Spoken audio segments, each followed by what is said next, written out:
Bismillahirrahmanirrahim. Alhamdulillahirabbil alamin. Wa bihi nasta'inu ala umuri dunya waddin. Asyhadu an la ilaha illallah wahdahu la syarikalah.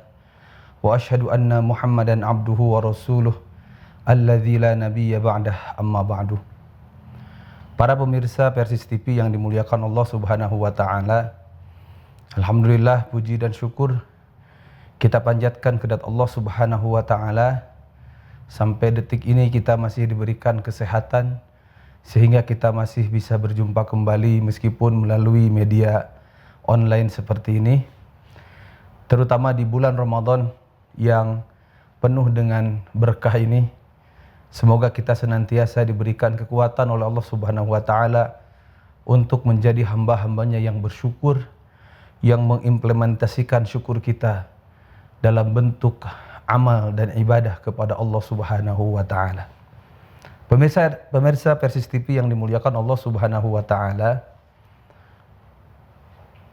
menghadapi bulan Ramadan atau memasuki bulan Ramadan, biasanya semangat dari kaum muslimin itu meningkat luar biasa. Kesadaran dari umat Islam untuk menjalankan ibadah mengalami peningkatan, sehingga kita merasakan suasana yang berbeda. Kita merasakan gairah dan semangat yang semakin hari semakin meningkat memasuki bulan Ramadan ini. Tentu ini adalah satu hal yang patut disyukuri. Meskipun mungkin masih ada teman-teman kita, saudara-saudara kita yang menghadapi bulan Ramadan ini masih biasa-biasa saja. Tidak ada bedanya di bulan Ramadan dengan di luar Ramadan. Nah, tentu kita berharap dan berdoa mudah-mudahan saudara-saudara kita yang masih belum diberikan kesadaran Allah Subhanahu wa taala. Dan kita pun sama. Tidak pernah lalai akan tugas kita selaku hambanya kepada Allah Subhanahu wa taala. Pemirsa Persis TV yang dimuliakan Allah Subhanahu wa taala, di antara satu permasalahan yang sering sekali muncul dan menjadi pertanyaan bagi kita semua di kalangan umat secara umum, di bulan Ramadan ini sering muncul pertanyaan, bagaimana hukumnya orang yang saum tapi tidak sholat? Pertanyaan ini memang seperti sedikit menggelitik gitu ya. Bagaimana hukumnya orang yang saum? Dia saum, dia menunaikan rukun dan syarat pelaksanaan saum, tetapi dia tidak sholat gitu. Nah, mungkin pertanyaannya, apakah saumnya sah atau tidak? Apakah saumnya diterima oleh Allah atau tidak? Pertama, kami ingin menggambarkan dulu secara umum bahwa saum dan sholat atau sholat dan saum adalah dua di antara rukun Islam yang 5. Sebagaimana sabda Nabi SAW di dalam hadis riwayat Imam Bukhari, "Buniyal Islamu ala khamsin, syahadati an la ilaha illallah wa anna Muhammadan Rasulullah wa iqamis shalah wa ita'iz zakata wa shaumi ramadana wal hajj." Bahwa Islam itu dibangun di atas 5 tiang, 5 rukun, yaitu pertama syahadat sebagai rukun asasi, kemudian salat, kemudian saum, kemudian zakat, kemudian saum dan haji bagi yang mampu. Nah, sehingga sholat dan saum ini adalah 2 amal ibadah yang masuk kepada rukun Islam. Artinya apa? Artinya kalau sholatnya tidak benar, maka Islamnya tidak benar. Kalau saumnya tidak benar, maka Islamnya tidak benar. Kalau orang tidak sholat, maka ada satu rukun Islam yang dia tinggalkan. Kalau orang tidak saum, ada satu rukun Islam yang dia tinggalkan. Ini harus dipahami. Sehingga tadi disebutnya bunia. Islam ini laksana bangunan. Ya, Islam ini laksana bangunan yang tiangnya itu ada 5. Kalau bangunan salah satu tiangnya roboh, maka bangunan itu roboh. Kalaupun tidak roboh, bangunan itu berdiri tidak sempurna. Nah, ini yang harus kita pahami sehingga kita tidak memisahkan dan membeda-bedakan. Bahkan memilih-milih mana ibadah yang kita ambil, mana ibadah yang kita tidak ambil. Dalam prakteknya, sesungguhnya salat dan saum ini sangat erat sekali. Ya, salat dan saum ini sangat erat sekali kaitannya. Sebagaimana salat dengan zakat sangat erat sekali kaitannya. Di dalam Al-Qur'an beberapa kali ketika disebut salat, maka disebut setelahnya zakat. Wa aqimus shalah wa atuz zakah, wa aqimus shalah wa atuz zakah. Yuqimunas shalah wa yu'tunaz zakah. Bahkan saum juga sering disandingkan dengan salat. Ya, kalau misalkan banyak yang mengartikan wasta'inu bis-sabri was-shalah. Kalian memohonlah pertolongan kepada Allah dengan sabar dan salat. Di antara makna kesabaran atau kesabaran paling utama itu saum. Sehingga banyak juga yang mengartikan maka kita memohon pertolongan kepada Allah itu melalui bantuan amal kita yaitu saum dan salat. Salat dan saum ini adalah 2 hal ya yang sejatinya tidak bisa dipisahkan. Sehingga dalam prakteknya kalau orang salatnya benar, maka dia akan saum. Kalau orang salatnya benar, maka dia akan saum. Dan kalau orang salatnya tidak benar atau bahkan tidak salat, maka banyak sekali orang yang tidak saum. Tetapi ada juga yang ya dalam prakteknya ternyata dia saum. Jadi ketika saum dia mau saum. Tetapi dia belum bisa salat.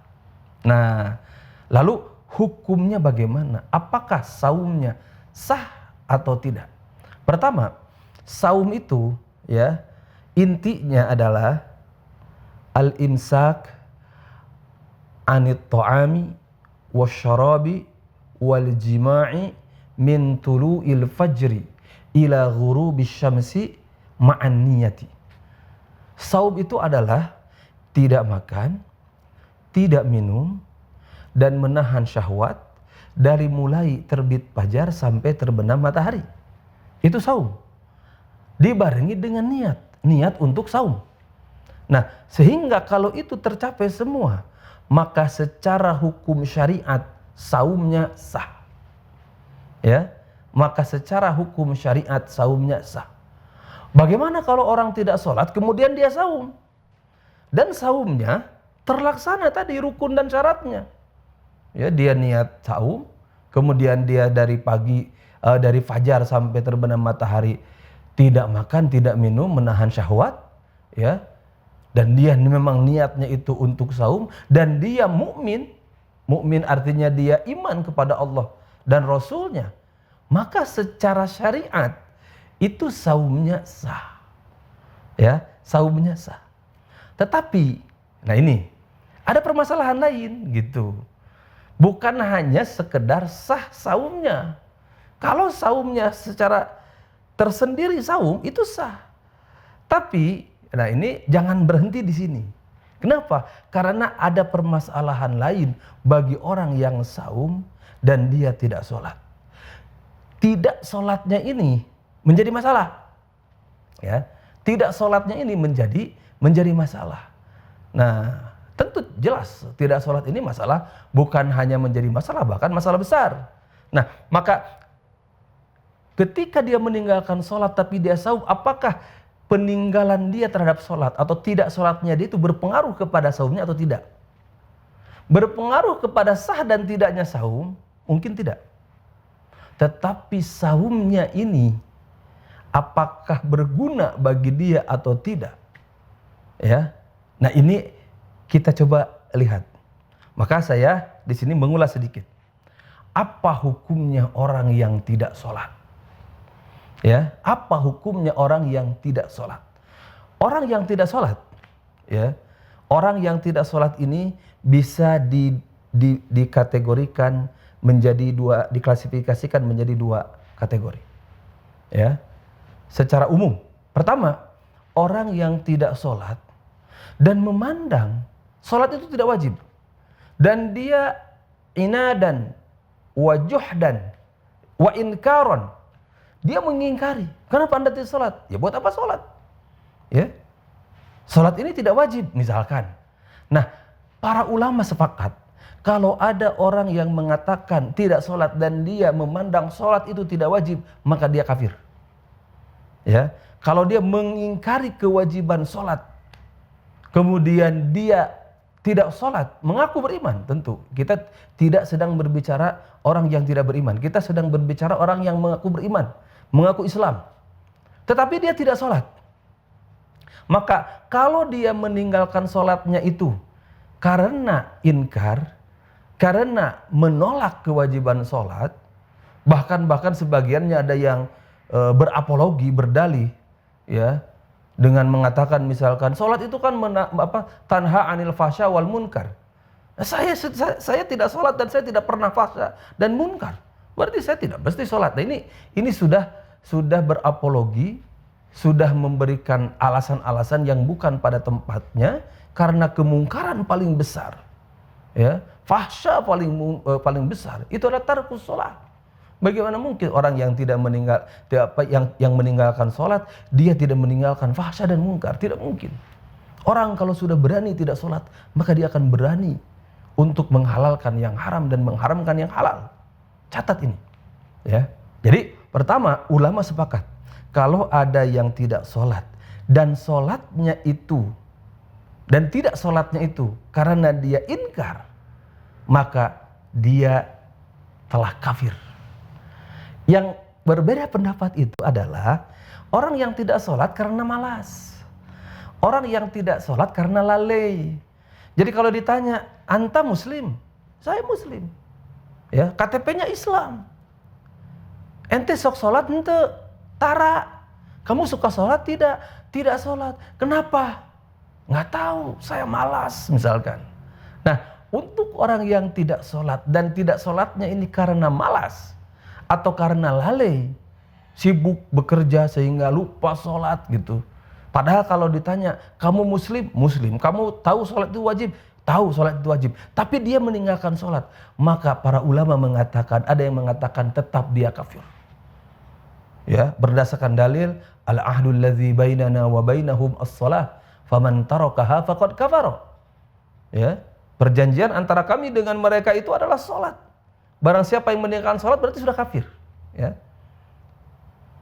Bainal mar'i wal kufri tarkus sholat. Perbedaan antara seorang muslim dengan orang kafir itu meninggalkan sholat. Kalau dia sudah meninggalkan sholat berarti dia sudah kufur.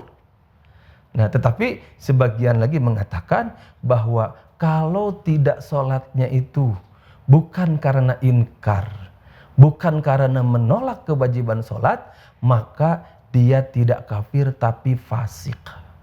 Nah, maka kalau apa bedanya? Kalau kafir maka batal syahadatnya. Dia harus syahadat kembali. Ya, tobatnya itu. Tapi kalau fasik, dia tidak batal syahadatnya. Dia harus tobat saja.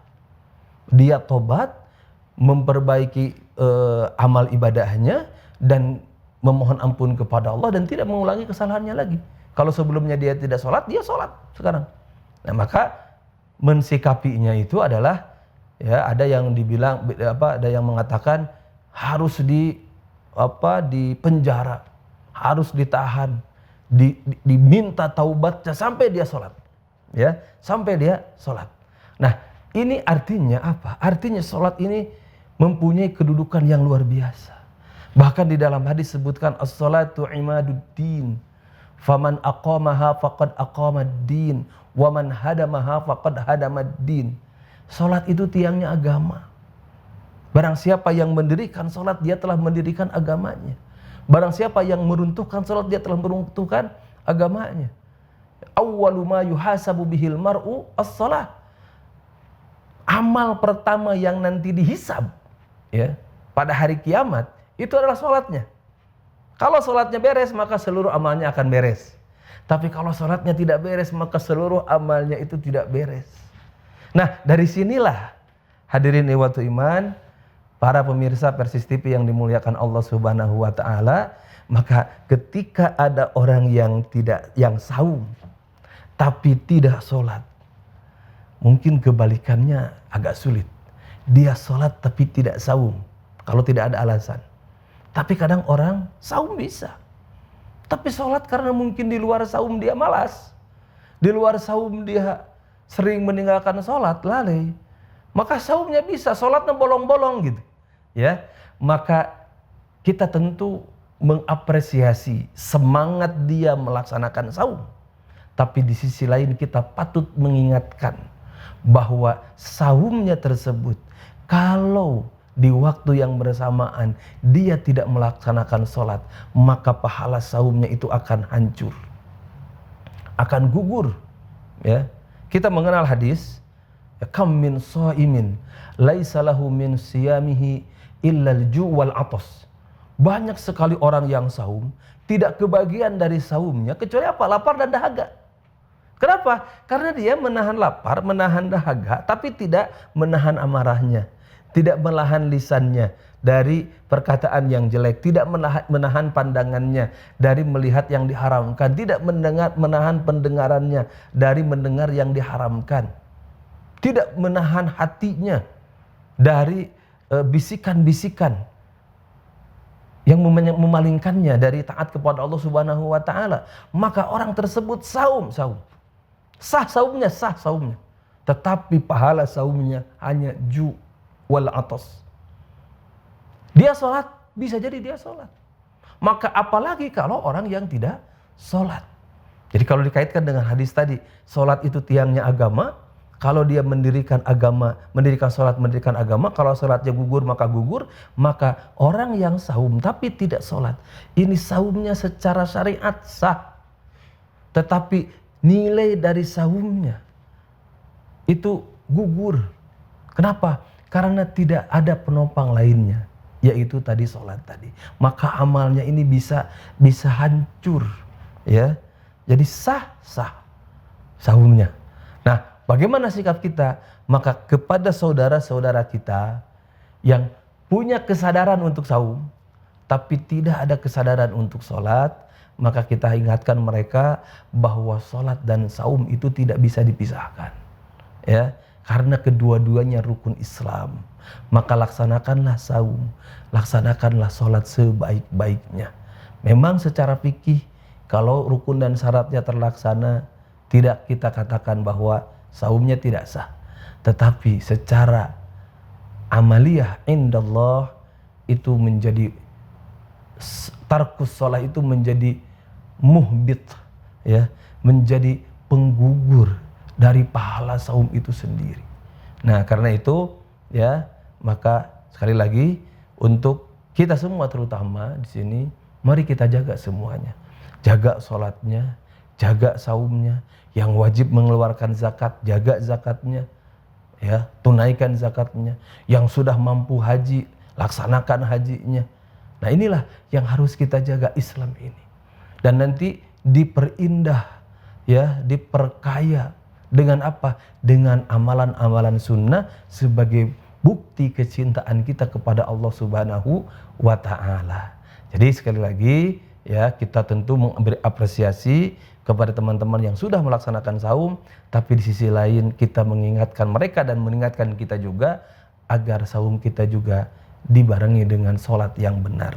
Demikian juga sholat kita dibarengi dengan saum kita yang benar. Nah, mudah-mudahan ini bisa sedikit memberikan gambaran buat kita semua tentang, ya, kedudukan ibadah di dalam Islam ini, terutama yang termasuk rukun-rukun Islam ini memang tidak bisa kita pilih. Semuanya harus dilaksanakan, meskipun ada yang ini untuk semua orang, syahadat, sholat, saum ini untuk semua orang, ya. Kemudian ada zakat untuk sebagian orang, ada haji untuk sebagian orang, ada kondisi-kondisi saum, misalkan boleh diqadha, saum boleh difidyah. Demikian juga ada kondisi-kondisi sholat itu boleh dijama, dikosor, tapi tidak boleh ditinggalkan sama sekali. Berbeda dengan zakat, kalau memang belum wajib itu tidak dilaksanakan. Berbeda dengan haji, kalau memang belum istita'ah itu memang tidak dilaksanakan. Tetapi kalau sudah wajib zakat, wajib dilaksanakan. Sudah istita'ah haji, wajib juga dilaksanakan. Dan ini semuanya adalah paket kesatuan yang tidak bisa dipisah-pisahkan. Karena itu laksanakanlah saumnya, laksanakan juga sholatnya, demikian juga rukun-rukun Islam yang lainnya, juga amal ibadah yang lainnya. Mudah-mudahan di bulan Ramadan yang penuh berkah ini menambah keberkahan buat kita semua, terutama dengan meningkatkan amal ibadah kepada Allah Subhanahu wa taala. Wallahu a'lam bissawab. Aqulu qouli hadza wa astaghfirullah li wa lakum. Rabbana atina fid dunya hasanah wa fil akhirati hasanah wa qina adzabannar. Wassalamualaikum warahmatullahi wabarakatuh.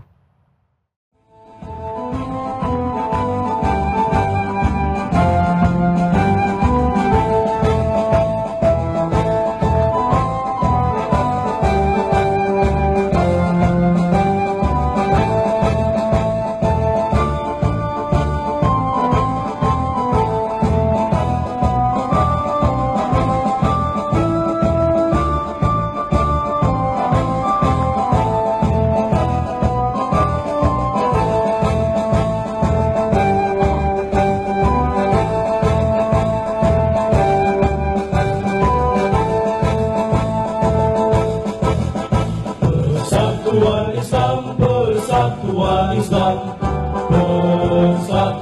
Islam, persatuan Islam, persatuan Islam, persatuan Islam. Tegakkan Al-Quran dan As-Sunnah di dalam terjemur dan berfikir. Tahayul bid'ah murabak di muka bumi, muncullah persatuan Islam. Tahayul bid'ah murabak di muka bumi, muncullah persatuan Islam. Persatuan Islam, persatuan Islam.